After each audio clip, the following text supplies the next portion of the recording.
Thanks, team, for carols that would rival what happens in the Sydney Mire Bowl, right? It was beautiful to hear everyone singing and just being here together.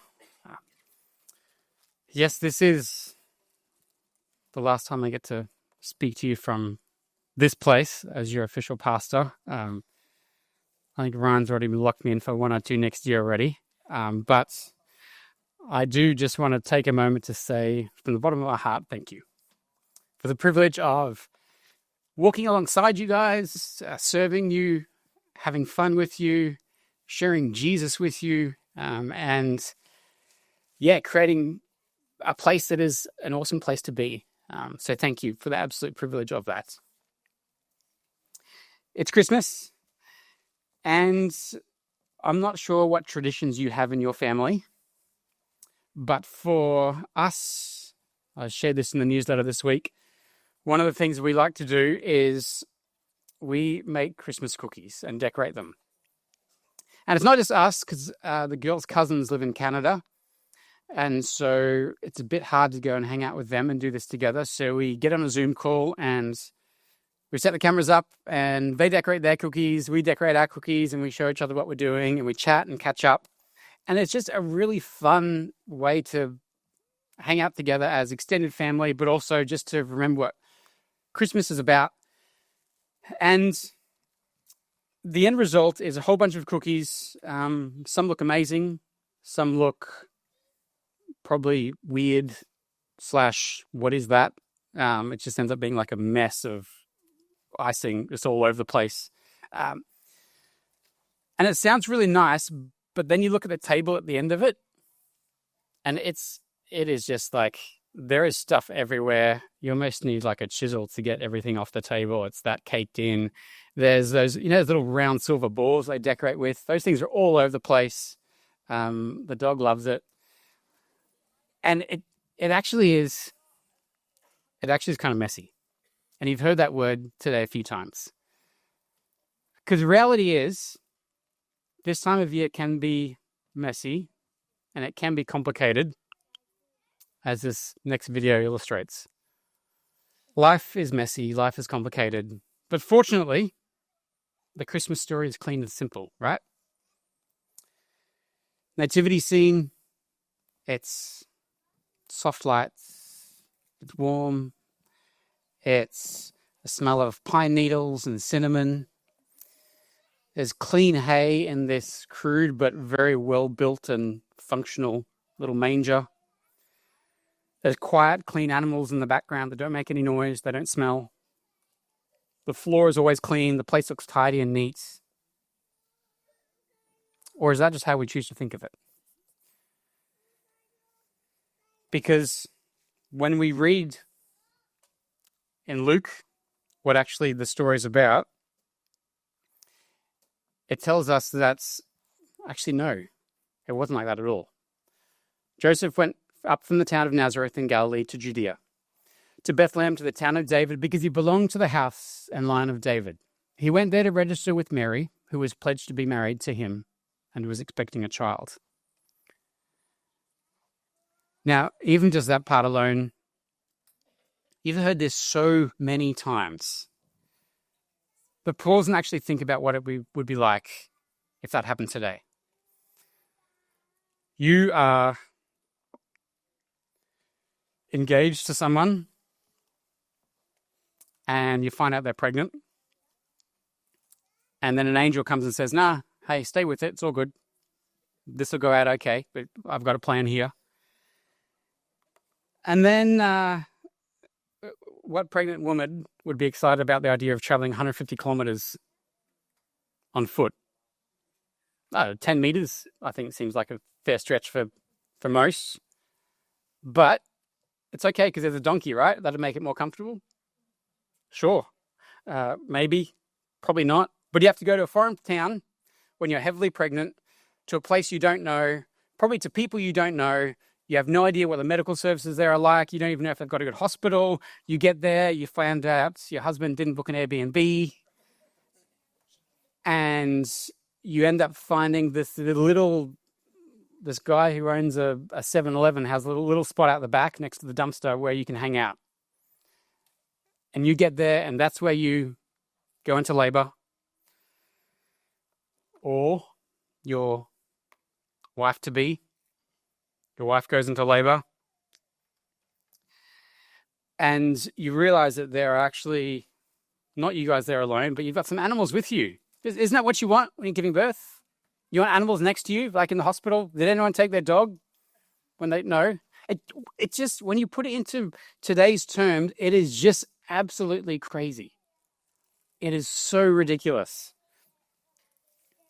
And we think about the donkeys and the sheep and the cattle that are talked about in there. And in the actual biblical story, we're not 100% sure they're even there. We're just told it happens in a manger. But if you're at Road to Bethlehem, there were camels, there were donkeys, there were sheep. And you probably didn't get close enough to be near them to catch the fragrance of these animals. But fortunately for you, we've got some friends that own sheep. So I thought I'd bring it to you. And in here, we have some nice, beautiful white wool-ish. I think there's some sheep gummy bears in here as well, that don't smell too good. But if you want to come and smell that, feel free. It's strong, and that's probably the cleanest part of it. This is all happening, and this is how God chooses to show up. This is how God chooses to arrive, to be with us. It's hard to comprehend. In December 2015, in this town, it's the western district of Delhi called Chakrabasti. And the railway line goes through this area. And next to the railway line, people had built makeshift homes called juggies. And these were basically built out of whatever you can find.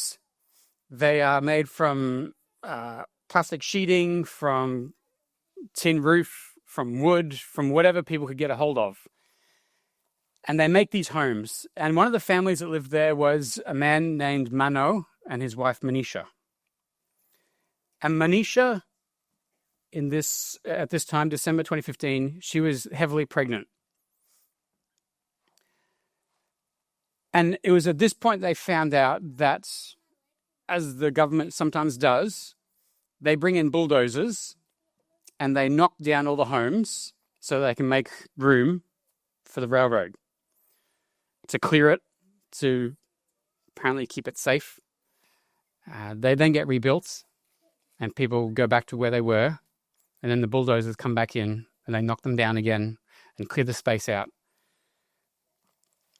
This particular time they came in and the bulldozers knocked over about 1,000 of these juggies, 1,000 homes that people lived in. And one of those homes was Mano and Manisha's. What was left was basically a massive area of rubbish, rubble, dirt, a giant mess. The process of trying to move all those things out of their home and carry it to somewhere else had an impact on Manisha, and she went into labor. This happened, and she had no home, she had no house, she had no hospital, she had no doctor, no midwife there to help her.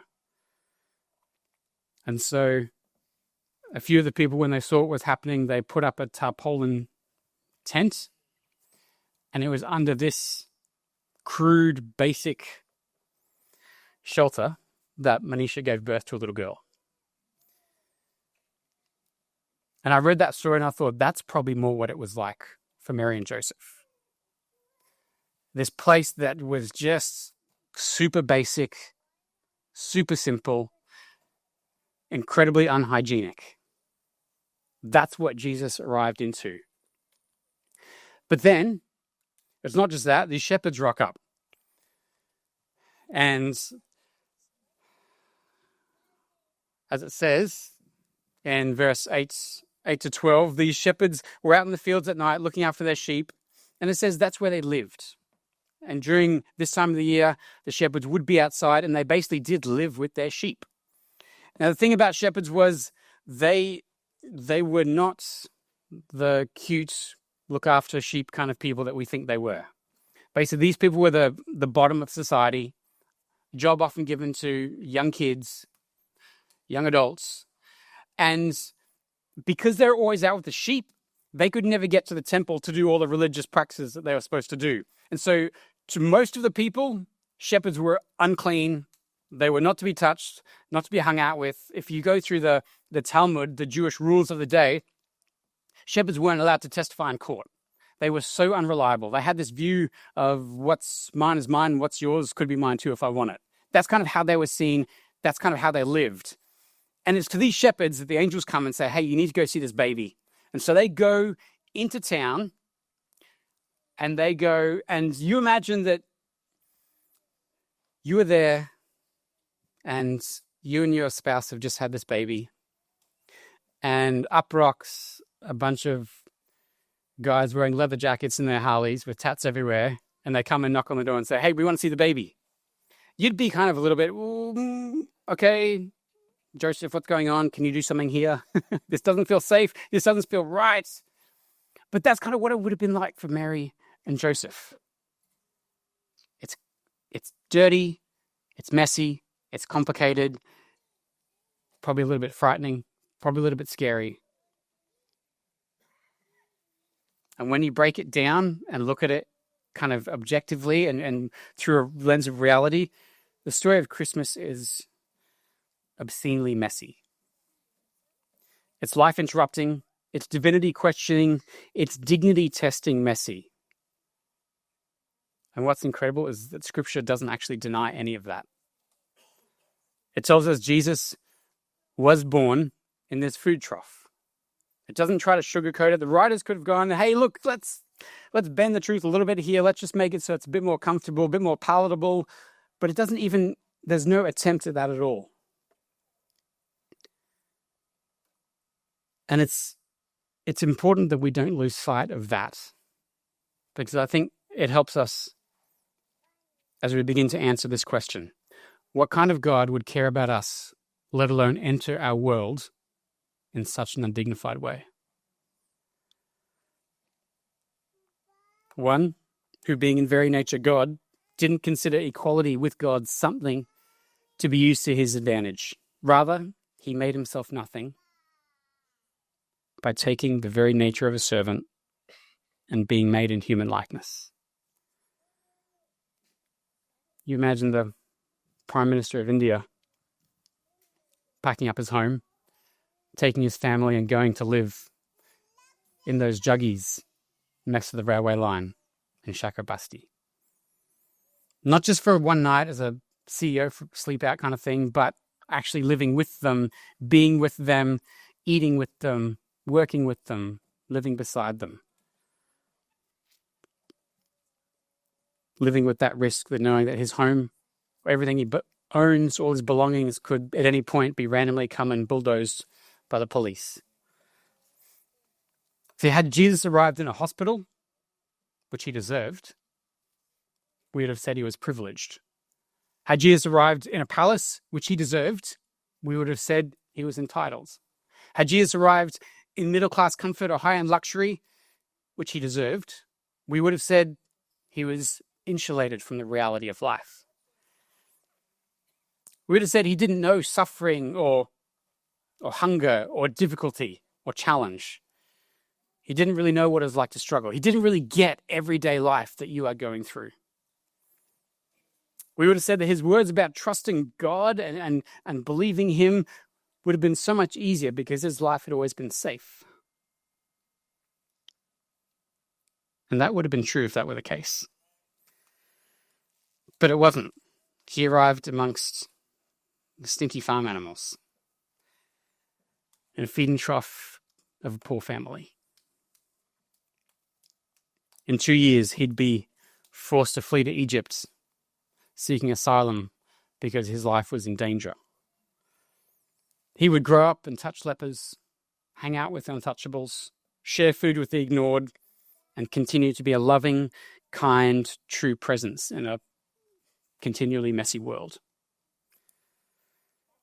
So maybe the challenge for us this Christmas is this. What if we stopped pretending that Christmas is meant to be neat?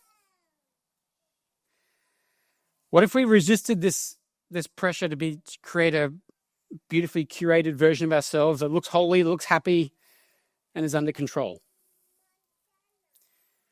Because the first Christmas, it was not a performance.